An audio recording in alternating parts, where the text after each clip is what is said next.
Good morning. Welcome back to Studio 44 in our show Underdogs. I am excited today. If you haven't noticed that rotating in the back of the screen, I am proud to present today Rashad with Big Lee's. Rashad, welcome to the show. Hey, thank you, Daniel. It's a pleasure to be here, man. Man, I am so pumped to have you on. So many people know Big Lee's, but do they know Rashad? You know what I mean? Well, I hope so. I mean, I try to infuse who I am, my personality, the different attributes of who I am into what we do at Big Lee's. But there's still that element that is not captured in the brief interaction when we're serving customers. So this is a great opportunity to do that. You know, it's really cool because of how hands-on you are.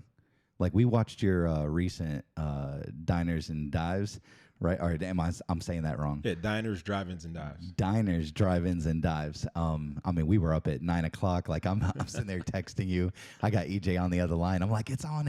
You got to get home and watch. You are in it. Yeah, man. It's just I just try to do the best at what I know I'm responsible for each day. Nobody's perfect. I never nail it 100% of the time, but I tell my team as frequent as I can, when you're doing the right thing as much as you possibly can, it creates opportunities. It causes doors to open up that you probably only ever dreamed of. And that's what's happening right now. That's awesome. I want to start at the beginning and get to know you a little bit more. Kind of where were you born? What was life like growing up? And kind of let's paint this picture of this journey, because you didn't just wake up successful. Like it wasn't overnight. Like I'm sure there was many hours, many things that led up to this point. But I'd love to know, like, where did life start for you? No, absolutely, man. You hit the nail on the head. Success is a recipe. It's like there's no meal. You could be as hungry as to the point where you feel like you're starving, come home and wish that a meal was sitting there waiting for you. But it doesn't happen like that. There's a recipe, there's time, and then there's some sort of heat, in order to get that meal. And success works the same way. It takes time. It's a recipe that's built from hard work, failure, dedication, commitment, sacrifice, faith, and learning, humility, and putting all those things together over the course of time. And the finished product typically is success. It's a journey. So I was born in Rahway, New Jersey. I'm from up north. Moved to Florida in 1989, moved to Gainesville in 89. Spent 4 years in Gainesville, all 3 of my middle school years, and part of my freshman year of high school at Buchholz High. Moved from Gainesville to Ocala, I believe it was in 1993, the end of my 9th grade year. And I didn't even know what Ocala was when I lived in Gainesville back then. Ocala has become quite the city since then. It's one of the cities that people talk about around Florida. It's referred to as a hidden gem, but that gem's not so hidden anymore from a lot of the things that so many of us are doing to really put Ocala on the map, or try to put Ocala on the map. But it was pretty meager and humble beginnings. I don't come from any sort of privilege or rich family, or a family that's been cooking barbecue for generations or anything like that. I fell in love with barbecue years after graduating high school, years after being a part of the workforce, years after working for the Marion County Health Department. I did that for 8 years.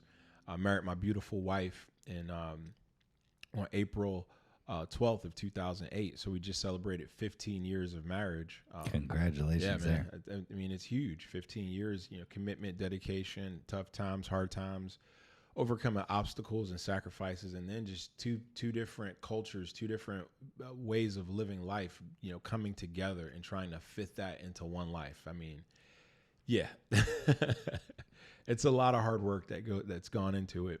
But my wife, she's from the Mississippi Delta. She's from a small town, a really historic town in Mississippi called Greenwood. And back then when we first got married, we'd alternate where we spend each holiday. So one year we'd spend Christmas or Thanksgiving here with my family. Next year we'd go to Greenwood and spend time with her family. So 2011 is when we made a trip to Greenwood, and we had Thanksgiving dinner at her uncle's house. Uncle Leon was his name. And Uncle Leon, if there ever was a beast in the kitchen, this brother was a beast. I mean, some people can cook, and then there's other people who can like throw down. It's like, everybody can play basketball. Then you have people that just do things that you don't even think are humanly possible with a basketball, like sports or whatever. That was Uncle Leon. And boy, was I in for a surprise. So the whole Thanksgiving dinner spread, you got the turkey, you got the ham, you got the mac and cheese, you got the Southern style collard greens, and then you've got every side imaginable, scratch made dressing, not stuffing, not something you open up a box and just do this whole deal.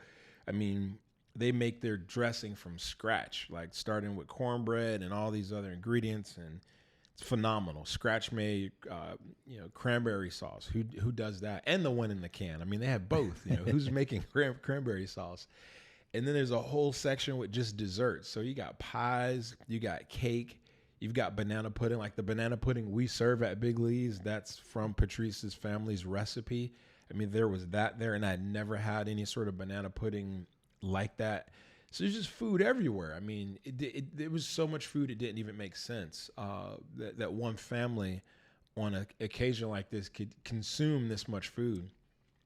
So I dug in. The food was just bananas. It was great. No pun intended. So Uncle Leon, comes and pays a quick visit to me. He's checking on everybody. So his hospitality is through the roof as well. Not only can he cook good, he understands that the whole idea of cooking and serving people is to provide wellness. It's called hospitality. It has that word hospital in it. Why do we go to a hospital? For a doctor to whack us over the head or to poke at our wound? No. I mean, you go there so those medical professionals can provide wellness in every way possible. And it's interesting that that's what the name of our industry is. It's not called the food service industry. It's not called the food and wine and beverage industry. It's called the hospitality industry. And I'm always talking about that because I think it's important that everybody in my position or a position like mine understand that. It's our goal to provide hospitality. But anyway, so his hospitality's through the roof. I'm just really digging this whole experience. And he said, "Hey, why don't you come out back with me in the backyard? I've got barbecue cooking as well." So I'm like,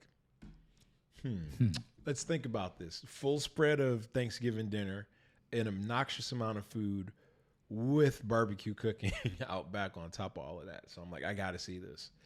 So I go out back with him, and he gives me this pan, like this big, like a full size, like dish, like a big metal pan. He's like, "Here, hold this." And I'm like, "All right." And he's got tongs in his hands, doing the tong clicker. Opens the door of the smoker, and all this beautiful smoke just kind of wafts out. And there's ribs and chicken, and it just looked absolutely gorgeous. So he grabs the tongs, puts it in the dish, or the tray rather. We bring it in the kitchen, and he starts slicing, and there's just juices all over this cutting board. So if you can imagine somebody slicing into a big, thick, juicy, meaty, tender, fall off the bone slab of ribs, and then there's just juices pouring everywhere, and the chicken's glistening. So I've got a full belly. I just ate all this food, and he's like, "Hey, do you want some ribs and chicken?" And my body's telling me, no, because I'm stuffed, but my greedy taste buds and my eyes are telling me yes, like absolutely. So he said, "Which ones do you want?" So I'm like, "Give me those two center cut ribs." I'm definitely a center cut rib guy. The center cut ribs are the ribs that cover your primary vital organs like your heart and things like that. So they're thicker. There's more meat on them. So I instinctively went for those center cut ribs. And he's like, "All right, what piece of chicken do you want?" And I'm a thigh guy. So I'm like, "Let me get that thigh." So he slices that thigh off, knocks the drumstick off of it, separates it from the base of the breast. And I have these two ribs and this chicken thigh. And I didn't know it, but on that plate right there in front of me were the seeds or the springboard or the catalyst into literally, I feel like my life's purpose and my destiny was right there on that plate. And nobody knew it at that time. Everybody else had the same thing on their plate. But there's special times in life where you interact with moments, and that moment interacts with you differently than everyone else in the room. And it's a defining moment. It's a life-changing moment. And it sounds like, man, you're being kind of professorial and all, kind of like, deep over some food, but it's really not. I'm a firm believer in God, and I don't shove it down anybody's throat, and I also don't shy away from it. But I'm a firm believer that God can use anything to touch somebody's life, and especially the things that we put love into. And Uncle Leon put love into that food. So I took a bite of the ribs, and I still to this day can't find the right words or accurate way to describe just the flavor, the taste, the tenderness, the aroma of having that rib right there next to my nose, the smoke, the smoky essence of it, the savory essence of it. And then it was just plain old, it was just great. Just to you knock all the trying to be descriptive out of the way, and it was just great. It was probably the best bite of food I'd ever had in my life. I think I could take that probably out and say it was the best bite of food I'd ever had in my life. And then I took a bite of the chicken, same thing. And the thing that blew me away about the experience when you talk about my journey and what led to success is seeing how much love Uncle Leon put into everything he cooked. Because most people can cook a good cake or cook a good pie, or they've got a great mac and cheese recipe, or they got a great brine for their turkey or whatever, but everything I ate was phenomenal. So it left that huge impression on me, and I think that's where a big segment of the success of what we do at Big Lee's right now. That's where it started, is seeing the love and the care he put into the food. So I can go on and on and on, because there's so much that's jam packed into our story. It's chock full of rich anecdotes and experiences, and that's just on the culinary side. That's where I got the inspiration for what I do with barbecue. So yeah, I think it's very interesting when you just mention anecdotes and little things, little sayings, little stories that always seem to pop up. Right, they always come back, because those are those little pieces of the building blocks that continue to build us. Right. So I love hearing. I love knowing that I'm not the only one. I use a lot of sayings, a lot of quotes, a lot of those fun stories from growing up. Yeah. As you're describing this food, I can literally, I ate breakfast before I came here. Like, I'm hungry right now. Like, I can smell it. I can taste that juicy, and now I just know to go get center cut ribs. So now, like, when I go, when I'm gonna need center cut ribs at Big Lee's, I'm just saying. So, absolutely. Adversity, will always come when you're trying to soar at the levels and the heights that you're heading to. Yeah, absolutely. So I want to know, how do you overcome and attack adversity in your life, and then also in your business? Man, that's a great question. So how do you overcome adversity in life and in business? I'd say the first thing is not shying away from the idea and the fact that it is going to come. I think too often we have too rosy of a picture of our expectations and what we think things are going to be like. And there are rosy times. There are times that are beautiful, and it feels like easy street at times. It feels smooth sailing. It feels like, man, everything's going right. But inevitably, there's this thing that we all have experienced called life. Life has a way of throwing curveballs at us. Life has a way of presenting challenges to us. And then not only that, there's decisions that we make at times that we don't know any better. It's part of the process. When you're getting started, or you're making what you feel are the best decisions possible for your life or for your business, sometimes you realize, man, that wasn't the best decision. And the only way to find that out is by trying and failing, starting over again, and never quitting. But I think the second thing that we need to do to overcome adversity is to welcome it. With what I do, I tell my team all the time. I give a lot of figurative and literal pats on the back, in meaningful ways, not just a physical, literal pat on the back, but acknowledging my team's hard work and telling them, listen, I want you to stop and think about what we do for a minute. It's 98 degrees outside. We're in Central Florida. It's August. We've got 100% humidity. We've got 7 smokers with fires rolling in them in a pit area on black asphalt, and it's sweltering. It's probably the hottest place in town. All pun intended. It's probably one of the hottest places in town because of our smoker setup. We don't cook on smoker ovens. We're cooking on, offset smokers, a real classic, throwback, authentic style of cooking barbecue. Not knocking anything else, but it's just our style. It's how we like to cook.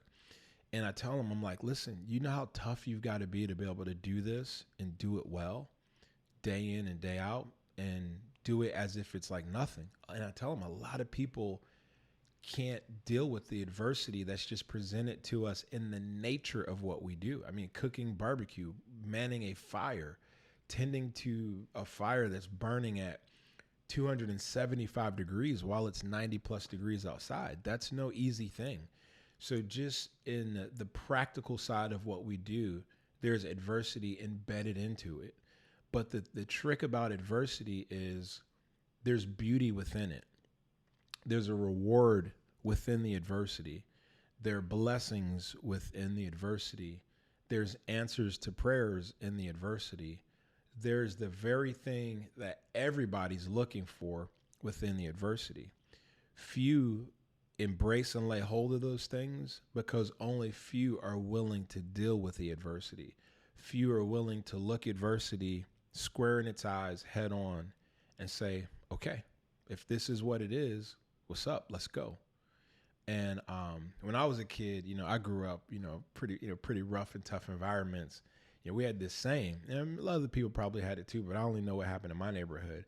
We'd say stuff like, I ain't no punk. I'm not backing down. Yeah. What's up? You want to go? Let's do this.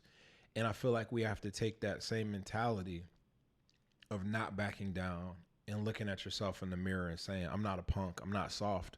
I'm tough. I'm built for this. It's a saying. I wrote it in my phone on my app. I have this whole, my notes app, and this is what it says. This is about adversity. All right. It's on me. It's in me, and it's up to me. It's on me, it's in me, and it's up to me. So when adversity comes, the third thing I'd say is so many times we want somebody else to handle it for us. We want somebody else to deal with the tough part for us. It's like, man, I just really don't want to deal with this. I don't want to have to deal with this today. And we'll even say it, man, this couldn't have happened on a worse day or a worse time. But when you look at that adversity and that challenge and you say, well, this is on me. This is on me. The adversity is literally on me.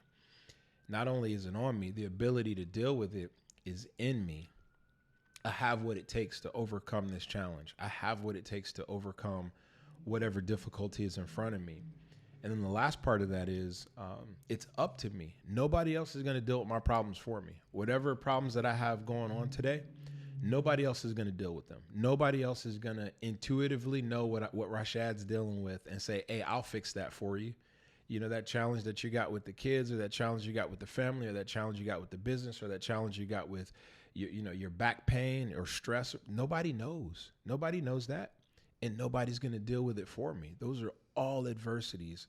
Those are all different aspects of life that we all face in unique ways.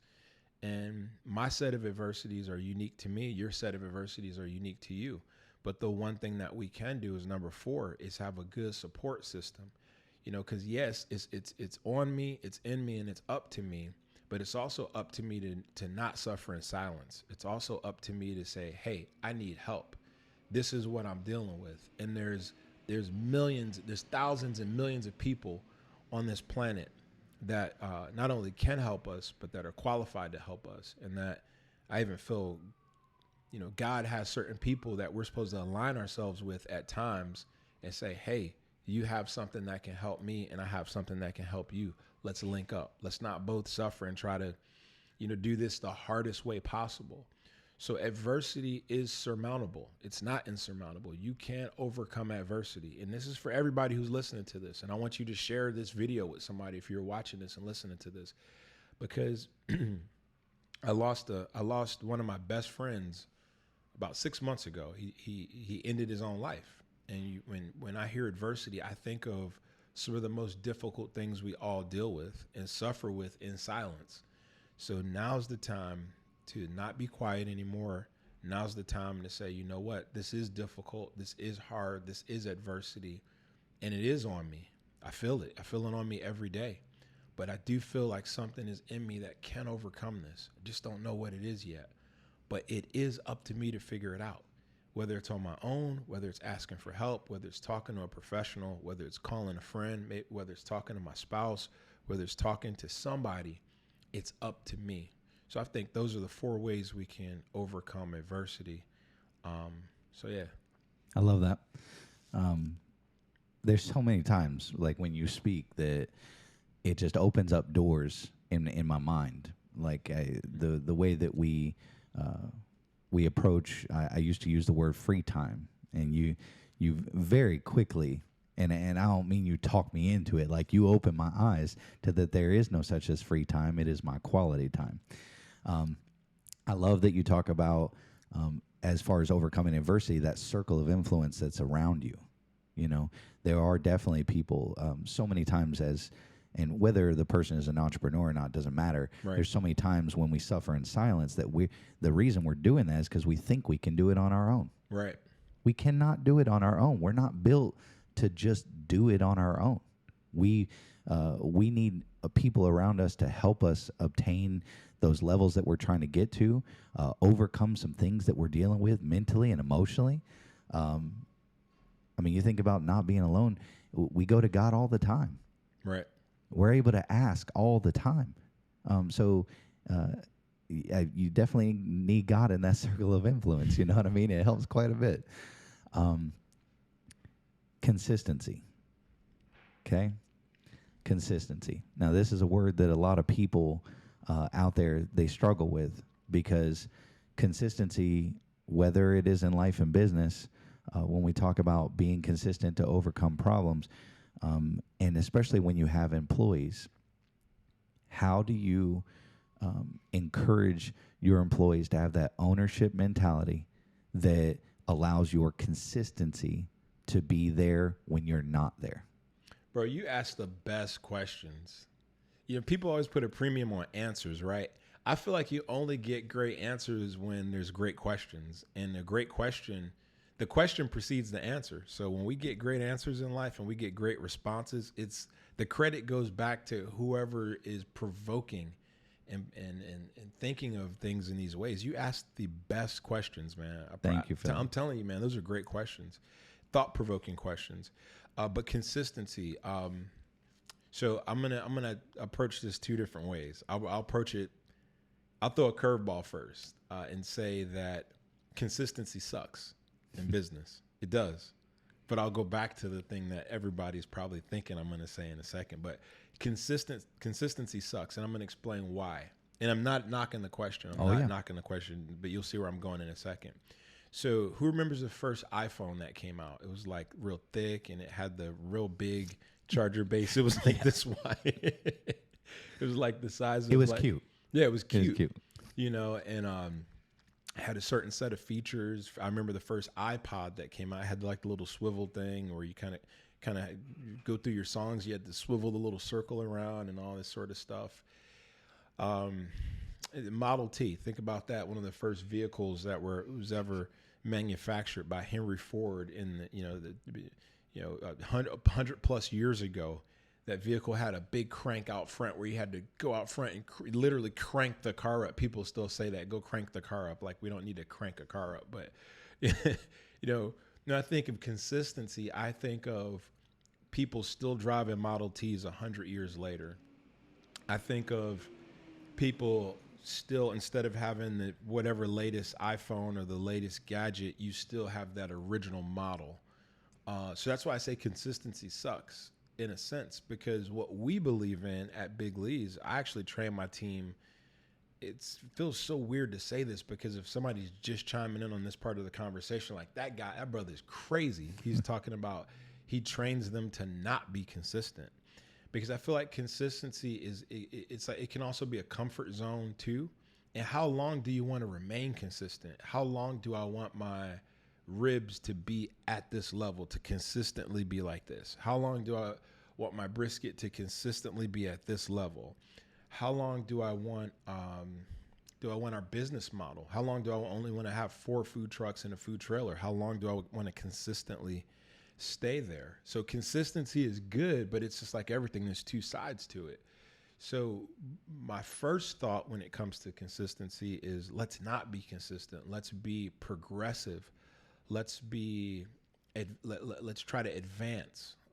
The same way, if we were in if I was Apple products technology director, consistency is like the enemy. Consistency is the thing that's going to cause everybody else who's trying to do what we do to catch up with us, because they're trying to catch up. Every other, smart device manufacturer saying, man, how can we get more of those market shares that Apple's holding? I talked to 2 people in the past week, and I sound like I'm promoting Apple over here, but I'm really not a sponsor.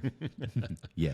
But they're like, one guy was like, man, how do you do this on the phone? How do I download this app? And he didn't know to just click the button on, the power button a little twice. double click. Yeah. He didn't know to do that. And he's like, I just switched over from, this other company to Apple. So I think about that a lot with what we do with barbecue. You wouldn't go out and buy the new iPhone if it was exactly like the last iPhone, and they just kept doing that. Introducing the iPhone 11 Pro Max. All right. And the year goes by, introducing it's like, well, I already got that. I don't want that. So I feel like consumers crave what's next. And that's my thinking when it comes to barbecue. And it kind of goes against the grain in the culinary world, because everybody in the culinary world will teach you, you want your product to be consistent. And I don't like to follow everyone else's rules when I'm doing my own thing. I like to be a thought leader in my own space. When it comes to Big Lee's, we had a team member's 1-year anniversary celebration this morning, and another team member responded and said, I've never seen anything like this before. Our general manager said, hey, to one of the newer team members, have you ever seen anything like this? And she's like, no, I've never seen this sort of thing before. So we want to be different. We want to outdo whatever our last greatest accomplishment was. We want to give our customers an ever increasingly better and higher quality experience. That's my mindset. So where consistency is important to me is like showing up on time, all the practical sides of business. Getting our orders in on time, opening when we say we're going to open, showing up when we say we're going to be somewhere. But as far as the product or the service, I don't think it should ever be consistent. I think it should always be improving, even if it's incrementally. Here's something that I tell my team. I ask them, how many degrees complete a full circle or a full cycle? And they're like, what are you talking about? I'm like, how many degrees complete a full circle? They're like, 360. I'm like, exactly. So if we move 1 degree incrementally all the way in a curved direction, and we move 360 of those little spaces, we're going to have a complete cycle or a complete circle. And they're like, yep. And I'm like, how many days are in a year? And they're like, how many days are in a year? You talking leap year or not? I'm like, just how many days are in a year? Like 365 days. And I tell them, so the way I look at a year, the way I look at life, and the way I look at each day, a day is a degree. A full year is a complete circle or a complete cycle. And I don't need to make any huge monumental steps today. You don't need to make a huge monumental step today. And my team does it. I don't put that pressure on them to make, you need to change, you need to improve, you need to get better. If by next week you're not like this from here, we're going to have I don't do that. I don't lead like that. I let them know every single day we all have the responsibility to incrementally improve, to move 1 degree every single day. And you think about how fast time flies by. I mean, it's already 2023 and we're already in May. I mean, it's going to be June, like tomorrow, it feels like, the year flies by. So when we're intentional with those incremental improvements, we're constantly changing. We're consistently changing is what I like. That's the part about consistency that I like, is to consistently change and to consistently improve, not to hold a consistent standard or pattern or outcome. It needs to increase. It needs to improve. It needs to get better. literally changing my business model as we talk. So, um, very very exciting stuff. I love the principle of consistency sucks. That you may need to coin that phrase immediately. So, the speed of the team is the speed of the leader. I want to know how you approach motivation when it comes to uh, sometimes people aren't feeling it. Mm-hmm. Sometimes, whether it's an employee, whether it's a friendship, sometimes people just need motivation. They need somebody to get them in gear. Sure. How do you feel about motivation, and how do you approach that? These are all great questions. And again, I always have like this, I don't want to call it weird, but I feel that as leaders, you truly need to be leading. A leader is somebody who's breaking into new spaces, whether it's in thought, whether it's in business, whether it's in finance, whether it's in relationships, whether it's in society. You literally need to push into a space that hasn't been touched before. To me, that's how I view leadership. I view it as, I'm out front. I'm the head of the arrow, and I'm piercing through something that needs to be broken into or expanded. And when I think about motivation, I think of it the same way. Motivation can be good, but we don't want to rely on it when it comes to those things that are critical, because some days motivation is there, right? Some days I'll wake up and I'm feeling it today. Y'all better watch out, man. I'm feeling it. Don't put me on that smoker today, y'all. I'm feeling it. You gonna have a big old belly. You eat these ribs today. I'm telling you, I'm feeling it. I get out there on that smoker. I'm feeling just right. Had a great night of sleep. I'm motivated. I'm fired up.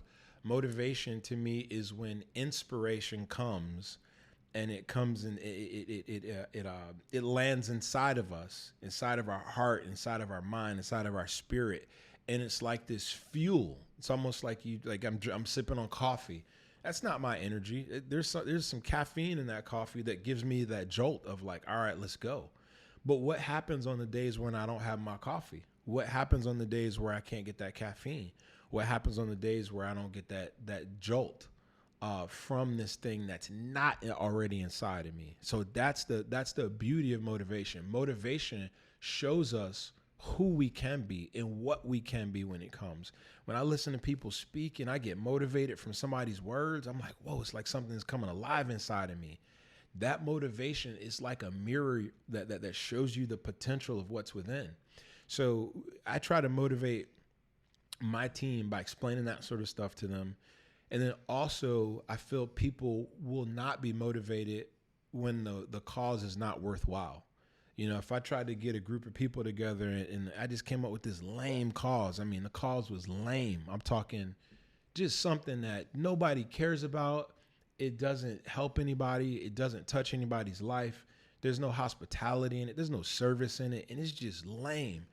There's no way I'm going to be able to corral a group of people's attention and energy to want to follow that. They're like, man, this is crazy. I don't want to do this. But Big Lee's has always been about so much more than just barbecue. I think our team internally, they understand that. We talk about hospitality and how what we do with food is to touch people's lives. It's to express the love and care we have for our customers and our community through food. Like EJ does it with art, right? He expresses how he feels to a great. I don't want to speak for him, but I would imagine as a phenomenal artist, is one of the most well-known artists in Central Florida. There's an expression on that canvas. You can tell how that man feels when you look at his art. You should be able to tell how I feel and what I think about you when you taste my food. And our staff get that. They want an outlet for expression. They want to be able to put a smile on a customer's face. And when we give them the tools, we give them the training, we give them the inspiration, it leaves them feeling motivated. And then I tell them, I can't be here every day to motivate you. I can't be your cup of coffee every day. Now's the time to look within. How can I produce this internally? How do I synthesize on my insides what's normally on my outside? How do I get that process to live within me?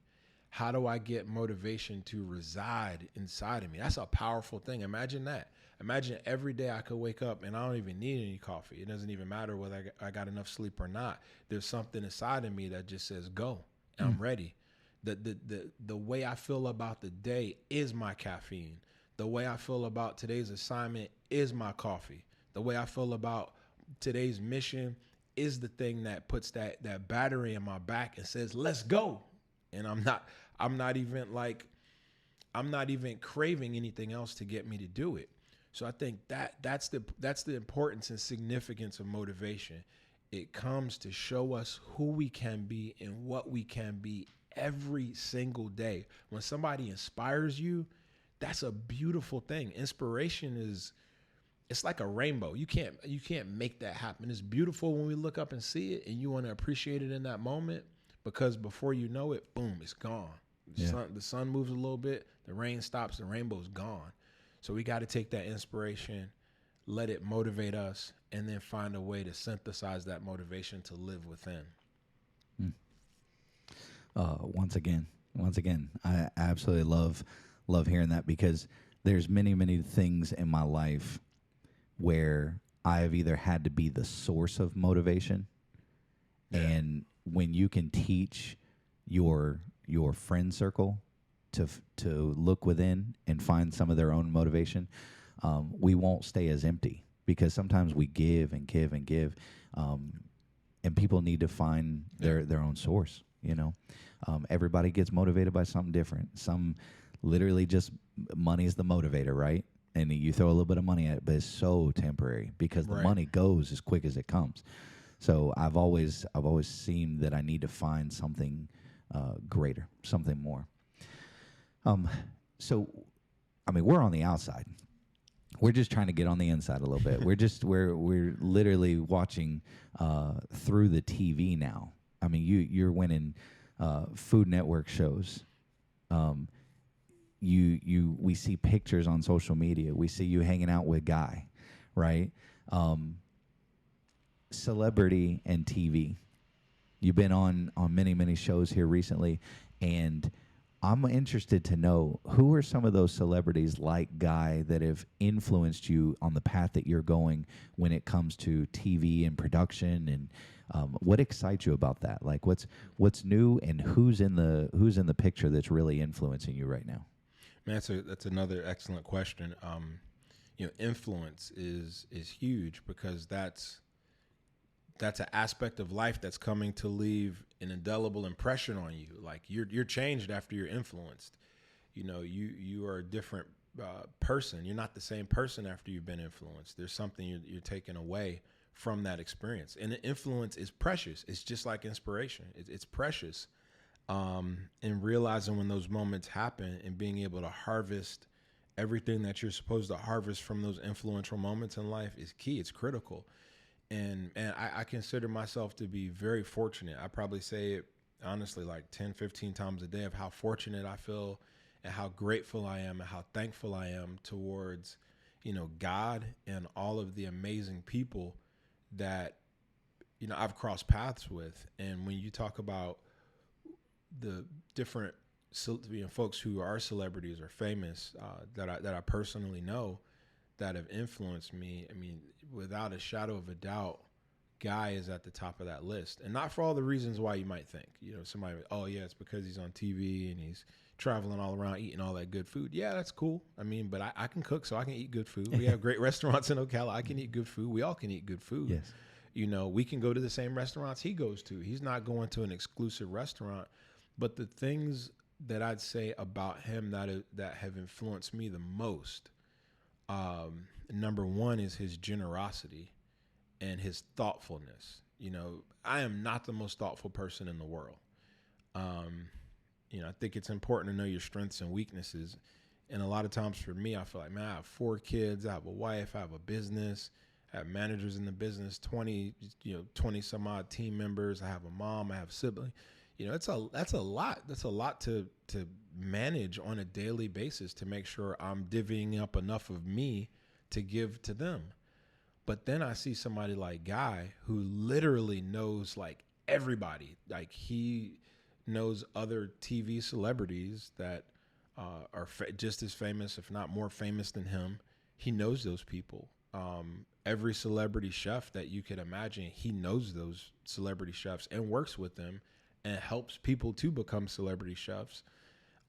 He's also a father to two sons. He's a husband. His beautiful wife Lori, and I think I have a team of 20 people. I mean, his team. He's got over 170 some odd restaurants. So I mean, what does his team look like? You're talking thousands and thousands and thousands of people. And he's thoughtful. He actually thinks about those people. When I see him a few times a year, and he remembers my kids' names. He tells them to refer to him as Uncle Guy. He's like, I'm not Guy, I'm Uncle Guy. When he's anywhere near Ocala, he'll text me and say, hey, what are you doing? And I'm like, I don't know. I mean, but I know this question's loaded. So what are we doing? Where are you at? I'll figure it out. Yeah. And he's like, bring the family, bring the boys. Where are the boys at? So for somebody like him who pretty much has everything that a person could ever want, he's got a wife, he's got kids, incredibly beautiful homes, travels, eats great food, great social life, hanging out with cool people. He's thoughtful and generous after all of that. I mean, after all of that, he's thoughtful and he's generous. And that stands out to me because he doesn't wear it on his sleeve like, hey, everybody, I'm thoughtful. Hey, everybody, I'm generous. He does. I've seen this man do things where he's told his staff, I don't want any cameras here because it's not for that. We'll have cameras when it's time to film diners, drive-ins, and dives, when it's time to film guys' grocery games and, all of his, his TV shows. But for certain things, he said, I don't make sure there are no cameras here because we're not doing it for that. And that's the true definition of service. You're not doing it to get any sort of accolade or a pat on the back or that sort of thing. So that is, the weight of that influence is mind-blowing because it shows how genuine of a human he is. I remember he invited me and Patrice and I, to join him on set for the filming of Diners, Drive-Ins, and Dives back in the beginning of 2018 down in Miami. And I'll never forget, he was in a restaurant where it was a mother and daughter, and the mom didn't speak great English. So there's always the opportunity for miscommunication, right? Even if we both speak the same language fluently, there's an opportunity for you to misunderstand me, or you to misunderstand me, or me to misunderstand you. And I could see the daughter got upset because he just made a joke. But he wasn't making fun of the mom. He just made a joke. He likes to make his content humorous. And the daughter literally just walked out in the middle of filming. And you do not do that when it's filming. And she just was like, excuse me, I'm not going to stand for this. I see you're making fun of my mom, and I don't appreciate that. I don't care if you have all these cameras here. Nobody makes fun of my mom. And we were all like, what's going on? He's literally just making a joke about just being humorous. He doesn't make fun of people. And I saw this man, he could have said, you know what? Everybody pack everything up. We're out of here. You don't appreciate the fact that you're basically getting a free 7-minute commercial on the world's largest, culinary platform. Peace. Bye. He didn't do that. He was patient. He explained to her, hey, I'm not making fun of, your mom. The show needs to be funny. It needs to have humor. I understand where you're coming from. He completely de-escalated the situation, didn't have an assistant come over to talk to her to handle the adversity or the problem. And it was smooth sailing. And I was like, wow, that's very generous of him, because he could have been like, you know what? I'm the man. Nobody walks out while we're filming. Production time is super expensive. And just the way he handled that with grace and tactfulness and diplomacy, I was like, wow, that's impressive. And then the other thing that's a huge influence is he has two sons. His oldest son's name is Hunter, and his younger son's name is Ryder. And for their dad to be in the spotlight of fame and fortune and all this stuff for nearly 20 years and to see his oldest son be his shadow. He follows his dad everywhere he goes, and you can see he genuinely wants to be like his dad. That is like the saying, a picture is worth 1,000 words. But I'm able to witness that picture. We just can't. My team and I just got back from California. Well, half of my team. I brought like 10 people to the Coachella Valley for one of the country's largest country music festivals called Stagecoach. Yes. He invited me to that. Invited the team and I. So he served our food out there. I did a demo on stage with them. It was a great time. But when we're off stage, behind the scenes is when you really get to see people, right? Because you can go on stage and make yourself seem like you're whatever, but it's when you're off that stage when people get to see the real you. And when I first met Guy years ago, he told me and the rest of the cast, hey, the best advice I can give you is just always be yourself. Don't change for anybody. If this is how you are, this is how you dress, this is how your hair looks, that's who you are. Don't think you need to change because you're here and I got a camera on you. And I see that with his son, Hunter. His son, Hunter, is so passionate about food. He praises his dad behind his dad's back. And I think we've all seen the opposite. Oftentimes when people have achieved success, a lot of times, unfortunately, it might have been at the expense of family. So I have 4 sons. I have double the amount of sons as Guy. And you better believe I'm taking notes of how he interacts with his sons, the way he praises them publicly, the way he expresses love to them publicly. I mean, that makes me feel like, wow, this is genuinely a good man. So from that side of things, I can't say enough good things about that influence, and that he talks to me about things like that, about doing things smart, the right way. It's not all about how much money you can make, how fast you can make it. It doesn't matter who gets destroyed in the wake of that gross ambition. He's not like that. But then on the TV side of things, the practical side of things, he's literally taught me pretty much everything I know. Everything I know to do in front of a camera is what I learned on Guy's Big Project. And I took it all to heart, and I use it every single day. So he's at the top of that list of the person who's had the most influence on me, that as far as celebrities that I know. Well, it's been exciting to watch as well from the viewer standpoint, because knowing just a little bit of insight of who he says he is on and off the camera, that's how we feel about you. Like genuine, motivational, inspirational, aspiring. Like we literally look at you that same exact way. So I want you to know that, like, if I could say what the community feels about Rashad, that's it. It's great food. We get it. Like it's so much more than that. Thank you. It means a lot to me. So let's go back to the idea that we can't do it alone. Who is the number one person in your life that has been down for you, supports you through any one of these trials and tribulations? Who would you attribute that to? Oh, it's super easy. I mean, that's the easiest question of the day. I've been so blessed and fortunate to have that. I've always tried to give that and be that support to other people, because I know how important it is. I know how vital it is. But hands down, without question, without hesitation, Patrice, my beautiful wife, Patrice. I can't think of a time where I needed her and she knew I needed her, and she's like, "Nah, man, you're on your own, bro.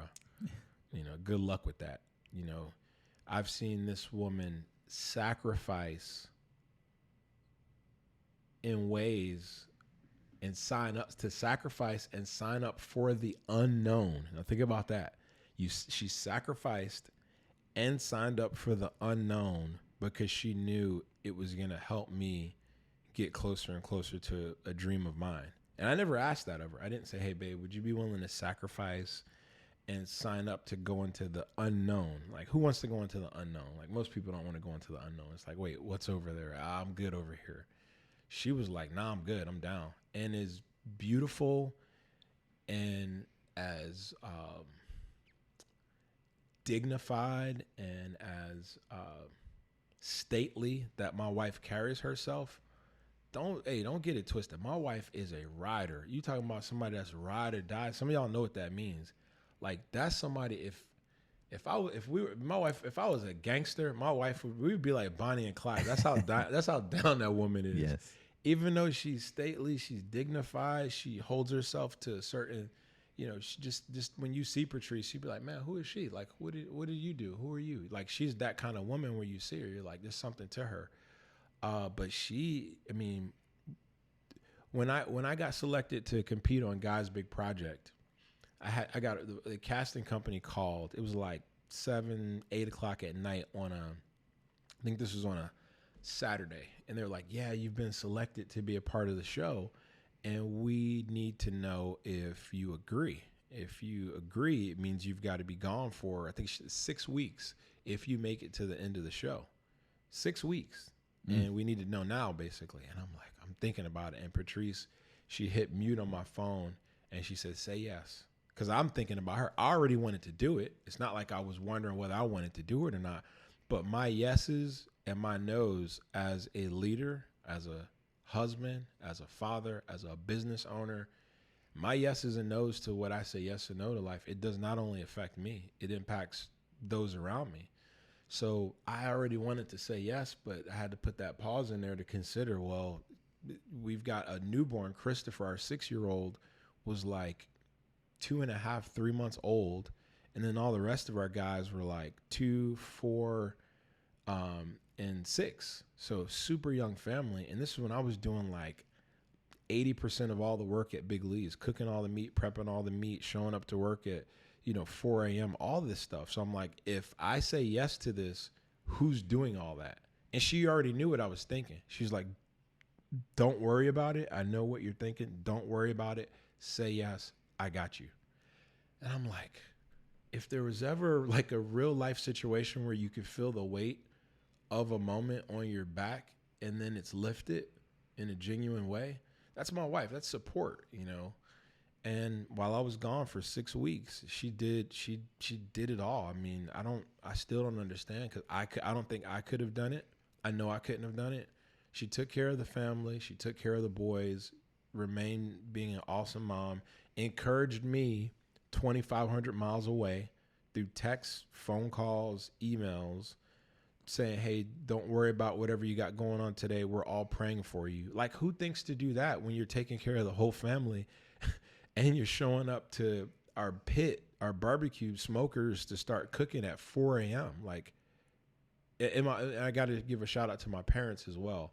Our parents, her mom came here from Mississippi and spent like the whole 6 weeks here with Patrice, and then my mom helped out a ton as well. So my father-in-law sacrificed by not having his wife there for 6 weeks. That's a lot. So support, my wife and my family. There's nothing that compares to her or to my family. I am forever indebted to them in the most genuine, truest sense of the word. I would not be who I am. There would be no, TV Rashad, if she was like, babe, no, I don't. You can't leave me here to do all this. I don't think you should do it. She could have easily said that, and I would have respected that. I would not have been. Well, I would have been a little I would have been disappointed. But it's not like I can be unreasonable and tell somebody, you need to sacrifice for me. You need to do what I do. That's not fair. So yeah. So she is incredibly supportive, yeah. She's incredibly supportive, and I thank God for my wife. Yeah, that's right. I think that a lot of times she could have very easily said no. Yeah. I mean, with a swift, 2 seconds of thought, and just no. I'm not doing any of this for 6 weeks. Having a strong person next to you, having a strong woman by your side, not behind you, not in front of you, not over you. You literally hand in hand, arm to arm, right, walking through that battle together. That's why, as men, we get to engage in some of the things and some of the levels that we're trying to aspire to, is having a woman that is willing to dig in and double down on every one of our together dreams. Yeah. I'm very, very happy to hear that. I'm very thankful that you have that in your life, because a lot of people want that. a lot of people desire that level of passion and commitment and drive. When you say ride or die, like I just met my ride or die a couple years ago. I got married in October. Congrats, man. Thank That's you. She's a food blogger, so she loves your stuff. She has introduced me to some amazing food. I no longer, I used to be a fast food only kind of guy. That was my single life. And when I met her, I don't even ask what's for dinner anymore because every night this woman can throw down in the kitchen. I really don't like whatever she's cooking, I'm eating, and it is also good. That's great, man. So understanding that level of support for the first time in my life, I know that feeling that you feel, and it's when you said the expression of that weight being lifted off your shoulder, I picture that old they used to have them on a regular print, a frame print in people's houses, right? And they were walking down the beach, and it says, "Lord, I only saw one set of footsteps, and it's because I carried you, my son." Yeah. Like that's what that reminds me of, is that woman that's there to say, "Baby, I got you. Like if you fall down, I'll lift your head up." So I don't know. That gives me the EJ goosebumps to think that there's women out there that are that strong in your life. So excited to hear that for sure. So as we wrap up, I want to give you an opportunity to impart in the people. You've given us many, many great lessons and different just pieces of you today. But I want you to be able to look in that camera, look at those people, and if you could have a life's mission, because I already know, the first time I heard you speak, the first time I met you, I knew you were meant for more. Barbecue is the amazing piece. That's the vessel. But there is so much more meant for your life. Like, I know you speak to thousands. I fully believe that you will impart to millions. I think that your messages will go worldwide. I fully, I'm professing it now. I mean, you call me out in 5 years, let me know how it's going. But 3 to 5 years, and you're speaking to absolute millions of people and changing lives through it. But I want to know, if you could tell them anything, what would you say? So I appreciate everything you just said, man. I don't take words lightly, and thank you. But I'd say the thing that I want to leave everybody with is this: you have an incredible opportunity every single day to learn, to grow, to move forward, to reflect, and to get what you want to get out of this life, to be a blessing to other people. Don't be so hard on yourself. If you're beating yourself up about something's not going your way, you did something, that's a part of life. Everybody makes mistakes. Be more gracious to yourself. I think one of the biggest things is to don't suffer in silence.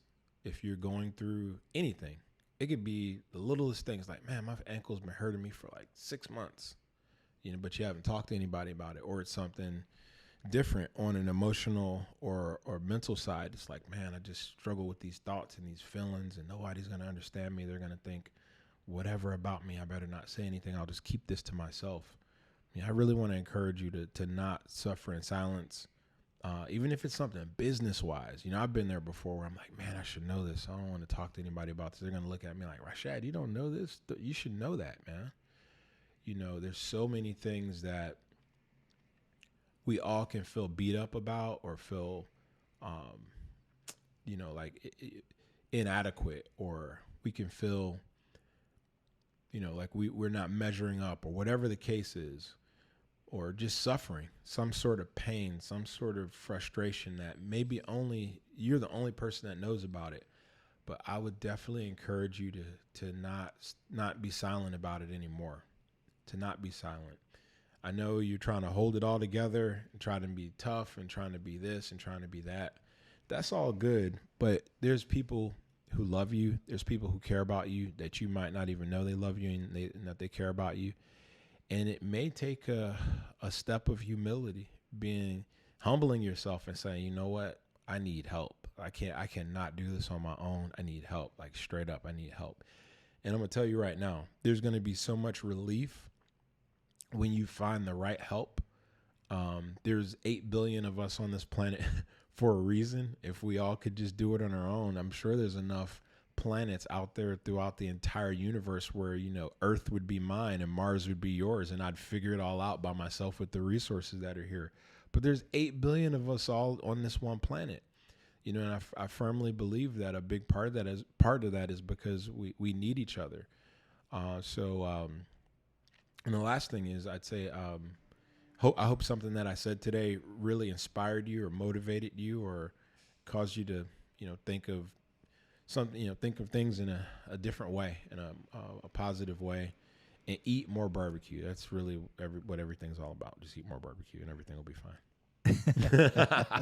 Absolutely love it. I am definitely going to eat more barbecue. Thank you so much for spending time with us. You as the viewers, thank you guys for tuning in and just hearing Rashad's underdog story. Like, thank you for telling us just a little piece of you. And I hope you guys have a great day. And remember that love wins, period.